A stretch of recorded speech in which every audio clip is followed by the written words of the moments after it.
औरत का कौन सा कर्ज पुरुष जीवन भर नहीं उतार पाता है।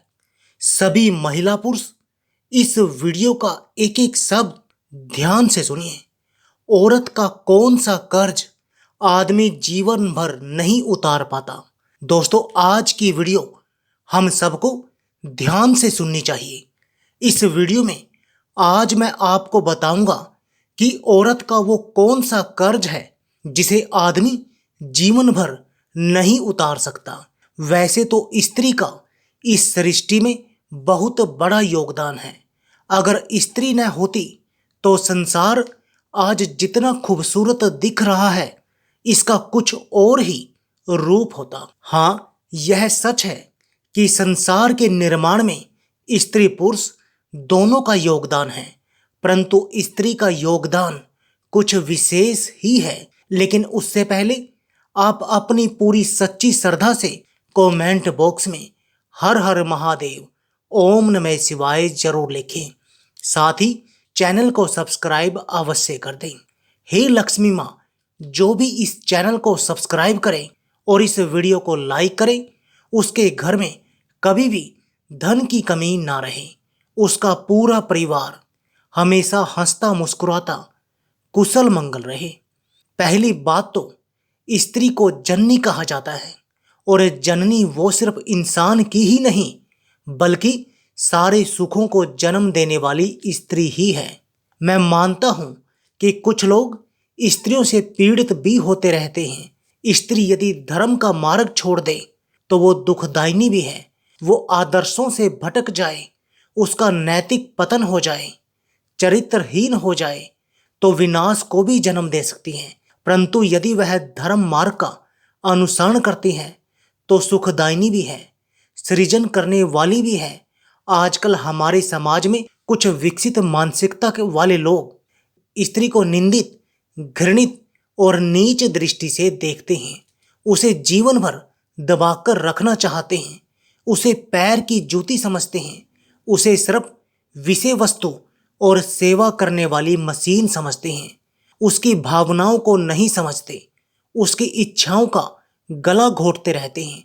उसे जब चाहा मारा पीटा, धमकाया, उसे प्रताड़ित किया, उसे बीच बीच में अपमानित भी किया जाता है।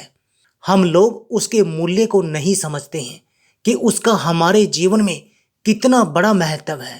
पुरुष स्त्री के त्याग को नहीं समझता कि आपके जीवन को सुखों से संपन्न करने के लिए उसने कितना बड़ा त्याग किया है। सब कुछ छोड़ छाड़ कर वो आपके पास आपके घर को सुखों से रोशन करने के लिए आई है, और जीवन पर्यंत आपके साथ ही रहकर दुख सुख को भोगती है। मुश्किल वक्त में आपका साथ नहीं छोड़ती, आपके साथ मरने को हर समय तत्पर रहती है। आपके प्रति अपनी जिम्मेदारियों को भली भांति निभाती है। माना कि कुछ बातों पर आपकी पत्नी से बनती नहीं है, आपके विचारों से अलग हो जाती है, पर इसका मीनिंग यह तो नहीं है कि आप उसे उसके अधिकारों से वंचित कर दो, उसे दुखों के सागर में धकेल दो, उसे तड़फने के लिए अकेला छोड़ दो, उसे मारपीट करके घर से निकाल दो, उसे जिल्लत की जिंदगी जीने के लिए मजबूर कर दो, उसे बेसहारा बना दो। कहते हैं आपके घर को घर का नाम देने वाली स्त्री ही होती है। घर हमेशा स्त्री से बनता है, इसलिए उसे गृहिणी कहा जाता है, घर की लक्ष्मी कहा जाता है। जिन घरों में स्त्री का वास नहीं होता वे घर नीरस होते हैं। उन्हें आप घर का नाम नहीं दे सकते।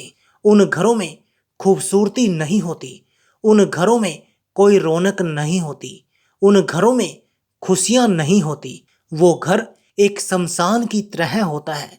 स्त्री किसी भी खाली घर में आकर खुशियों का बीज बो देती है, उसे रोशन कर देती है, उसकी नीरसता को खत्म कर देती है। हाँ, यह सच है कि कुछ दुष्चरित्र स्त्रियां, कुछ असंस्कारी स्त्रियां, कुछ लाज शर्म से रहित स्त्रियां घरों को उजाड़ भी देती हैं, घरों में दुख दरिद्रता ला देती हैं, घरों की सुख शांति नष्ट कर देती हैं, घरों को शमशान बना देती हैं। लेकिन ऐसी महिलाएं कुछ एक ही होती हैं, लेकिन अधिकतर महिलाएं बहुत अच्छे स्वभाव वाली होती हैं, जो घर और परिवार को एक धागे से बांध कर रखती हैं। कभी परिवारों को बिखरने नहीं देती। पति और उसके माता पिता को भरपूर सम्मान देती हैं। जीवन में नई नई खुशियों को जन्म देती हैं। पति के परिवार की प्रतिष्ठा को बनाकर रखती हैं। नंबर आ जाए तो अपना बलिदान देने में भी पीछे नहीं हटती। मनुष्य के जीवन में औरत वो निधि है जिसे पाकर मनुष्य सुखों से धनी बन जाता है और जिसे खोकर वो कंगाल बन जाता है। इसलिए स्त्री की भावनाओं को अपनी भावनाओं की तरह ही समझकर चलना चाहिए। उसके सम्मान को, उसकी प्रतिष्ठा को तवज्जो देनी चाहिए। उसे तुच्छ समझकर उसका तिरस्कार नहीं करना चाहिए। सोचो, जब वो आपके घर में नहीं थी तो आपके मन में कामना थी कि हमारी भी एक स्त्री होती तो हमारा जीवन कितना सुनहरा होता। जब वो आ गई तो आपने उसकी कदर नहीं की। ये कैसी विडंबना है कि स्त्री के ना होने पर लोग उसे पाने की इच्छा करते हैं और उसके आने पर उसका अपमान करते हैं। स्त्री के त्याग और बलिदान और उसके सहनशीलता पर दृष्टि डालें तो उसका ऋण पुरुष मरते दम तक नहीं चुका सकता। सोचो, आपके घर में आने के लिए उसने क्या क्या त्याग किया है। आपके घर में आकर उसने क्या क्या सहन किया है। जिसके घर में वो पली बड़ी है उसके घर को छोड़ा। जिन बहन भाइयों में वो खेली कूदी उनसे किस तरह मोह छोड़कर आपके घर आई। जिन माता पिता ने उसे जीवन दिया, अपने कलेजे का टुकड़ा माना, उन्हें किस तरह छोड़कर आई। इतना सारा कुछ उसने आपकी खुशी के लिए एक झटके में छोड़ दिया। सब कुछ पराया कर दिया। किसके लिए? आपके लिए, ताकि आपके घर को रोशन कर सकें, आपके घर में खुशियां भर सकें, आपके दुख में सहायक बन सके, आपके वंश की बेल बढ़ा सके। पर हम लोग उसके इस त्याग को नहीं समझते हैं। क्यों? क्योंकि हम अपने परिवार वालों को नहीं त्यागते हैं। जिस दिन आपको अपने परिवार से अलग होना पड़ेगा उस दिन औरत के त्याग का मूल्य समझ में आ जाएगा। एक स्त्री जब आपके वंश को चलाने के लिए संतान को जन्म देती है तब कितनी तकलीफ उठाती है, कितने कष्टों से गुजरती है। दिन रात उस भार को पेट में रखकर घूमती है जो आपके वंश का वंशधर होता है। उसे ये भी पता नहीं होता कि इस बालक के जन्म के समय मैं बचूंगी या फिर मर जाऊंगी। उस समय वो असहनीय पीड़ा से गुजरती है। अगर वो सकुशल बच्चे को जन्म भी दे दे तो उसका नया जन्म हो जाता है। उसके बाद आपकी संतान को वो माँ बनकर छाती से लगाकर पालती है, अपने रक्त का दूध बनाकर उसका पोषण करती है। उसके लालन पालन में अनेक कष्टों को सहकर आपके वंश की बेल को सुरक्षित रखती है। घर की, परिवार की जिम्मेदारियों को निभाते हुए वो आपका और आपकी संतान की देखभाल करती हैं, ये जानते हुए भी कि क्या पता उसकी संतान जवान होकर कहीं उसे छोड़ ना जाए, उसे अकेला रहने के लिए मजबूर ना कर दे, बुढ़ापे में उसकी दुर्गति ना हो जाए। जीवन का सबसे कठिन पड़ाव बुढ़ापा ही होता है।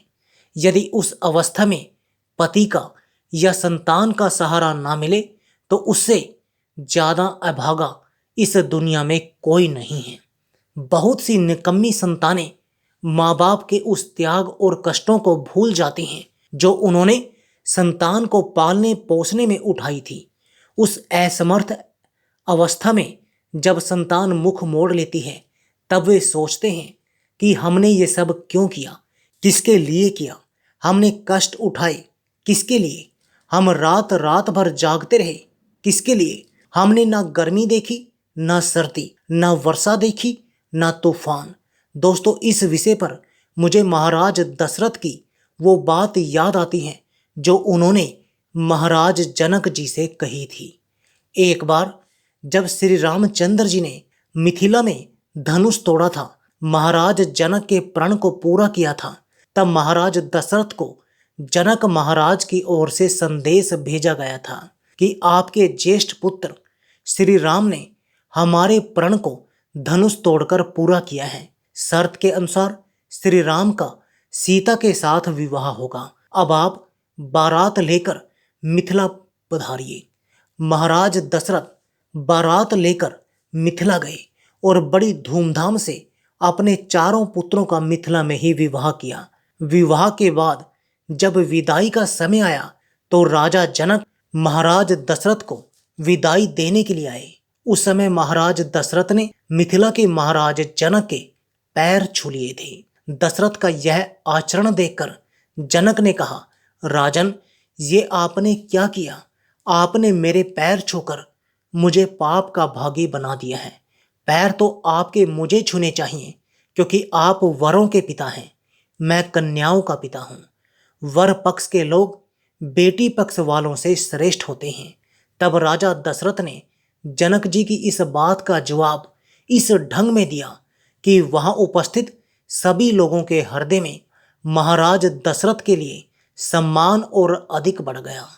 दशरथ ने कहा, महाराज, मैं श्रेष्ठ कैसे हो सकता हूँ? मैं तो याचक हूँ। आपसे अपने घर के लिए बहुएं जो लक्ष्मी रूप हैं उन्हें मांगने आया हूँ। आपकी बेटियां आपके घर की लक्ष्मी हैं, जिन्हें आज मैं मांग लिए जा रहा हूँ। अब ये लक्ष्मियां मेरे घर की शोभा बढ़ाएंगी, मेरे घर को खुशियों से रोशन करेंगी, मेरे वंश का विस्तार करेंगी। मेरे लिए तो यह अमूल्य निधि है। आप दाता हो महाराज, आपने अपनी बेटियां मुझे दी हैं, और मांगने वाले से देने वाला बहुत बड़ा होता है। आपने अपने घर की लक्ष्मियों को मेरे घर की लक्ष्मी बना दिया। इससे पहले तो मैं कंगाल था, आपने मुझे धनवान बना दिया। ये ऋण मैं आपका कभी नहीं उतार पाऊंगा। आप लक्ष्मियों के पिता हैं और मैं उन्हें मांगने वाला एक भिखारी। बेटी रूपी धन देकर आपने मेरे घर को खुशियों से संपन्न कर दिया। मनुष्य के जीवन में सबसे बड़ी खुशी के 3 दिन आते हैं। पहला दिन वो जब उसका विवाह होता है, दूसरा दिन वो जब घर में संतान का जन्म होता है, तीसरा खुशी का दिन वो जब बेटी का विवाह होता है। पर दोस्तों, विचार करना, तुम्हारे जीवन में खुशी तभी आती है जब कोई बेटी वाला अपनी बेटी आपको सौंपता है। आपको खुशी बेटी के रूप में किसी और ने दी है, जिसके आने से आपका वंश परंपरा चलती है, पुत्र पौत्र आदि का सुख प्राप्त होता है। दोस्तों, बेटियां यश और कीर्ति को बढ़ाने वाली होती हैं। यह बात लोग कभी नहीं सोचते। आज के समय में बेटों के पिता की नाक ऊंची रहती है और वे बेटियों के पिता से सीधे मुंह बात तक नहीं करते। वे ये भूल जाते हैं कि उसने बेटी देकर आप पर बहुत बड़ा उपकार किया है। तुम्हारे घर में बेटी भेजकर तुम्हारे कुल को सुख और समृद्धि से भर दिया है। महाराज दशरथ के विचार सुनकर जनक जी भावुक हो गए। उनकी आंखों में आंसुओं की प्रबल धारा बहने लगी। मन ही मन में सोचने लगे, धन्य हो जिन लोगों की बेटियों के प्रति, बेटी वालों के प्रति ऐसी सोच है। उनके घर में कभी बेटियां दुखी नहीं रह सकती। वे लोग बड़े भाग्यशाली होते हैं जिनको ईश्वर ने बेटियों से नवाजा है। कहते हैं, हर बेटी के भाग्य में पिता होता है और हर पिता के भाग्य में बेटी नहीं होती। बेटी है तो भविष्य है, बेटी है तो मानव है, बेटी है तो सिंगार है, बेटी है तो परिवार है। दोस्तों, अपनी सोच बदलिए और बेटियों के जीवन को सुरक्षित रखिए। बेटी होगी तभी किसी के घर में माँ, बहन, पत्नी, दादी इत्यादि होगी, अन्यथा नहीं होगी। दोस्तों, मैं उम्मीद करता हूँ कि यह विचार आपको जरूर पसंद आए होंगे।